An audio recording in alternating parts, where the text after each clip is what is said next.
안녕하세요. 어떤 함수 f가 있을 때 제가 오늘은 안 했습니다. 자, 우리가 어떤 함수가 있을 때 어떤 함수가 뭐든 주어졌어요. 뭐 ex 뭐 이런 식으로 또는 x제곱 뭐 이런 식으로. 그럴 때 우리는 어떤 다른 원소, 다른 함수가 있는데 이 두 함수의 관계가 함수 f를 하면 합성하면 이 x랑 f를 합성하면 그 결과가 바로 항등함수가 나오게 하는 뭐 항등함수는 저번에 이야기했다시피 어떤 x를 그대로 내보내는 함수죠. 그렇죠? 자, 이렇게 되는 바로 이런 x를 우리가 뭐라 불렀어요? 이런 함수를 함수 f에 대한, 잊지 마세요. 함수 f에 대한 역함수죠. 그래서 기호로는 이렇게 쓰기로 했어요. 왜냐하면 함수 f의 영향을 받기 때문에. 어떻게 찾는가는 아직 우리가 이야기 안 했어요. 자, 이제 오늘은 저번 시간에 이야기하려다가 시간이 너무 오래돼 갖고 멈췄던 이야기 뭐였죠? 우리가 왜 이걸 찾으려고 하느냐, 그 다음 이것이 도대체 갖는 의미가 도대체 무엇이냐, 그걸 한번 이야기해 보려고 그래요. 시간이 되면 이제 그걸 찾는 절차까지, 이게 어떤 항으로 주어졌을 때 그러면 이걸 찾는, 이거가 어떤 항으로 나오는지 그걸 찾는 절차까지 갈게요. 자, 기대해 주세요. 자, 그럼 시작해 보겠습니다. 자, 먼저 이게 왜 중요한지부터 이야기해 보죠. 당장 뭐 이야기하기 좀 어렵겠지만 우리가 예전에 했던 0, 뭐 1 이런 게 왜 중요한지 그 이야기니까. 덧셈에 대한 항등원은 뭐였죠? 덧셈에 대한 항등원은 0이었어요. 곱셈에 대한 항등원은 1이었죠. 얘들은 수가 뭐이든 상관없이, 여기에 어떤 수가 오든 상관없이 그랬어요. 여기에 뭐 어떤 a가 오든 어떤 a가 오든 여기 상관없이 이것들에 대해서는 항상 0하고 1이었어요. 이거 여기다 쓰니까 좀 안 좋네요. 자, 이렇게 됐죠. a에 상관없이. 그렇지만 역수는 어떻게 됐죠? 역수는 어떤 수이냐 따라서 바뀌죠. 어떤 수냐에 따라서 역수는 마이너스 a고, 그 다음에 그러니까 덧셈에 대한 역수는, 덧셈에 대한 a의 역수는, 곱셈에 대한 a의 역수는 a의 마이너스 1승, 다시 말해서 a분의 1이었죠. 자, 그럴 때 얘들 우리가 어떻게 썼는지 한번 보죠. 우리가 x의 제곱 더하기 뭐 방정식에서 정말 중요한 문제죠. 2차 방정식의 문제입니다. 는 2를 찾아라. 이렇게 되는 2를 찾아라. 막막하죠. 우리 어떻게 했나요? 방법은 여러 가지 있지만 그 중에서 이런 방법을 택했죠. x제곱 더하기 4x에다가 얘에다 0을 한번 더해봤어요. 뭐 변하는 거 아무것도 없죠. 그게 항등원의 성질이기 때문에 더하더라도 그 값이 그대로다. 그래서 얘는 어떻게 됐죠? 그렇죠. 얘는 그 다음에 0의 모양이 갑자기 싹 바뀌죠.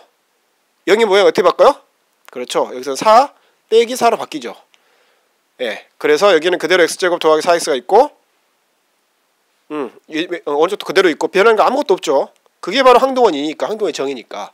그래놓고 나서 덧셈에 대한 결합법칙이 원래는 이거였는데 결합법칙이 성립하기 때문에 이렇게 결합이 되죠. 그래서 얘는 어떻게 됐냐면 x제곱 더하기 4x 더하기 4까지 묶이고, 완전히 아까 처음에 있던 거하고 사실 변한 거 아무것도 없어요. 그럼에도 불구하고 모양을 바꾸면서 드디어 얘가 이제 어떻게 돼버리냐면 이렇게 돼버리죠.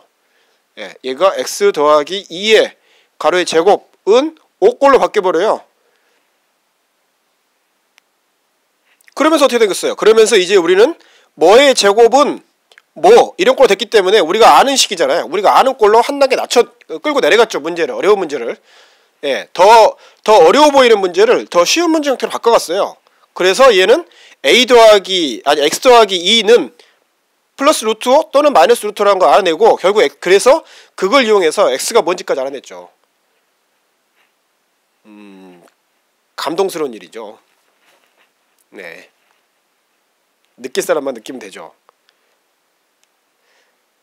또 하나 조금 더 어려운 바로 이 아이디어, 이 항등원과 이 항등원을 만들어내는 이 4에 대한 역원을 찾는 문제, 바로 이것으로 어려운 문제를 조금 더 쉬운 형태로 가져갔던 예는, 우리가 좀 더 어려운 예에서도 이런 예는 아주 자주 쓰이고 있었어요. 물론 곱셈에 대한 역원, 곱셈에 대한 a의 곱셈에 대한 항등원, 그래 곱셈에 대한 A의 역원 이런 경우도 종종 아주 자주 썼어요. 우리가 여기서 일일이 다 이해를 못 들겠지만, 자, 또 하나 한번 예를 들어볼까요? 우리가 저번 시간에 그 곱셈, 어떤 곱셈의 도함수를 찾을 때 우리가 어떻게 했어요? 도함수의 곱셈이 어떤 영향을 두느냐 할 때 그때 어떻게 했죠? 여기 fx죠. 어차피 좀 칸이 좀 부족하니까 이렇게 쓸게요. 자, 이 경우도 어떻게 했나요? 이 경우도 그냥 이렇게 놓고 분의 h 하면은 너무 막막해요. 우리가 어떻게 해볼 방법이 없었어요. 근데 얘는 모양을 이 부분에, 이 분자 부분의 모양을 어떻게 바꿨나요? 모양을 이렇게 바꿨죠. 여기다가 자 이것은 그대로 써주고요. 이것은 그대로 일단 썼다고 치고, 뭐 썼다고 치고 막 이러니까 좀 미안한데요. 그래도 어쩔 수 없어요. 이게 지금 칸이 부족하기 때문에 얘를 그대로 이쪽에 썼다고 치고, 그 다음에 얘를 그대로 이쪽에 썼다고 치고, 빼기 있고, 그 다음에 어떻게 했어요? 여기다가 느닷없이 여기다가 더하기 0을 하죠. 0의 모양이 짠 변합니다. 어떻게 짠 변하죠?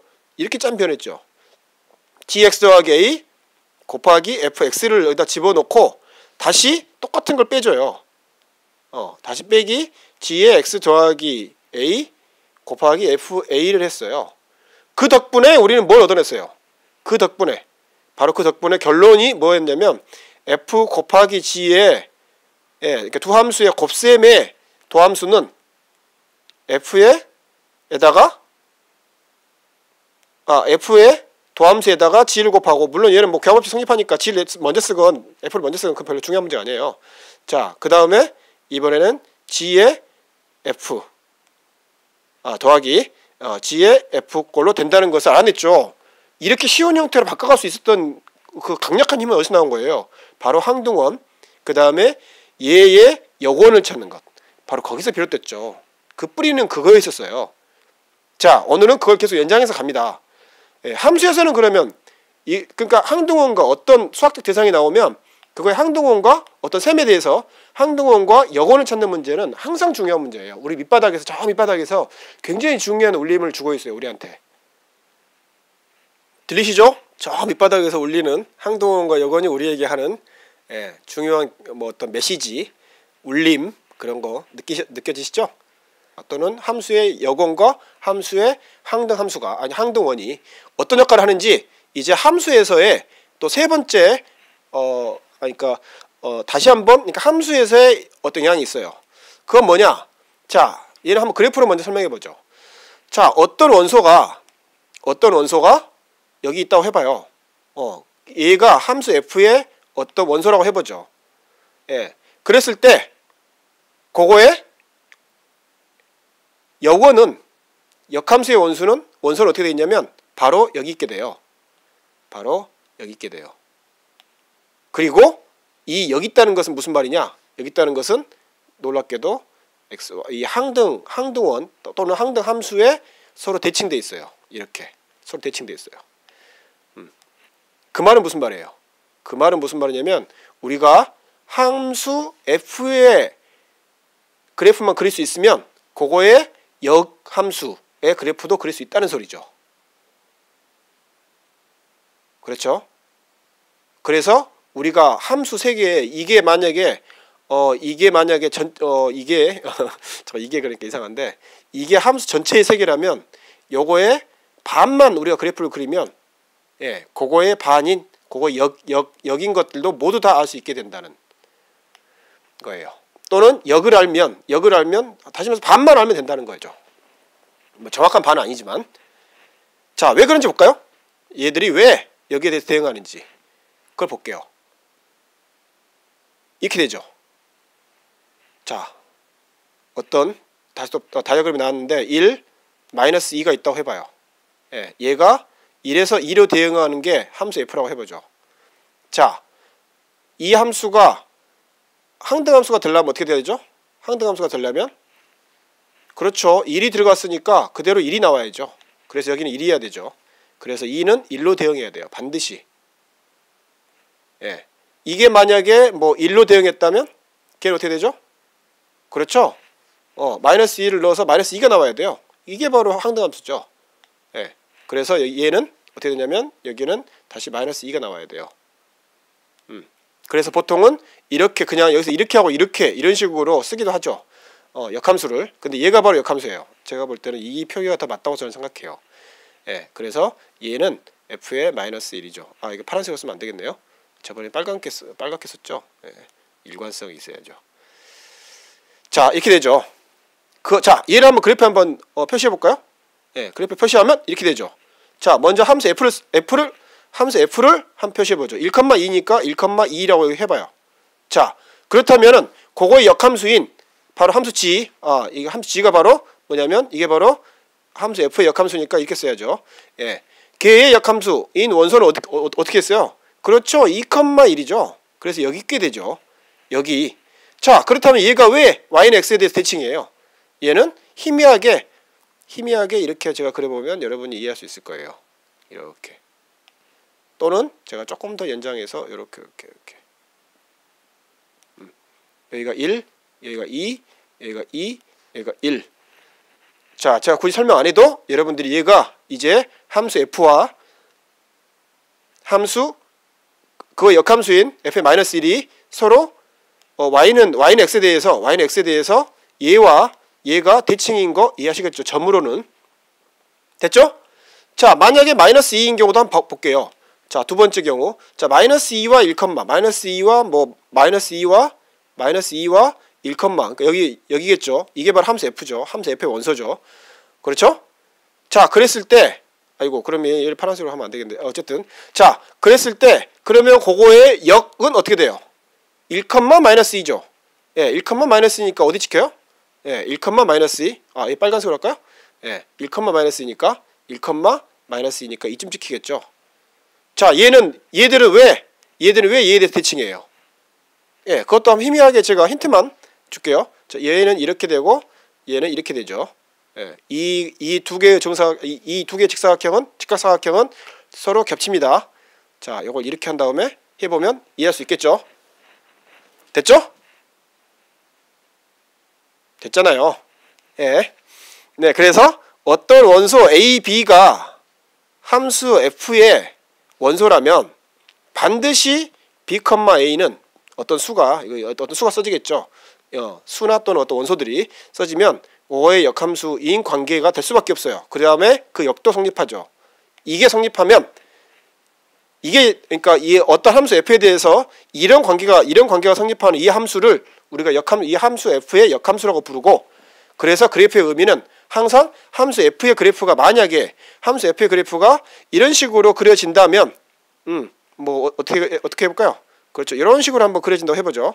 한다면 걔는 이 누구냐면 바로 이 함수의 역함수는 어떻게 주어져요? 네, 이 함수의 역함수는 요거의 대칭인 형태로 이렇게 주어진다는 겁니다. 예, 됐죠?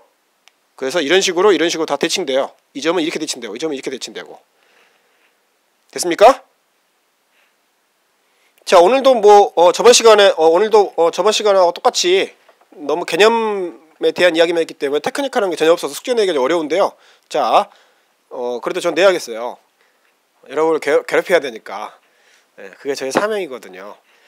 자, 여러분 암산으로 해보세요. 머릿속으로만 해보세요. 암산이란 것은 머리만 집중해서 일사분면에 있는 어떤 함수 f의 원소들이 일사분면에 있다면 그거의 역함수는 어디 있겠어요? 몇 사분면에 있겠어요? 자, 그리고 2사분면에 있다면 그거의 역함수는 어디 있겠어요? 3사분면에 있다면 그거의 역함수는 어디 있겠어요? 4사분면에 어떤 함수 f의 원소들이 있다면 그거의 역함수는 어디 있겠어요? 자, 암산으로만 해보세요. 그리고 여러분이 스스로 이제 연필을 들고 좌표 평면을 나타내면서 해보세요. 그리고 함수 f의 그래프를 그리고 아무거나 좋아요. 아무거나 하면 또 안 하니까 제가 한번 이렇게 해볼게요. 자, 이게 함수 f의 그래프였다. 라고 한다면 그때 역함수의 그래프를 한번 그려보세요. 네, 오늘도 좀 길어졌지만 감사합니다. 이제 이어서 역함수를 찾는 절차를 해볼게요.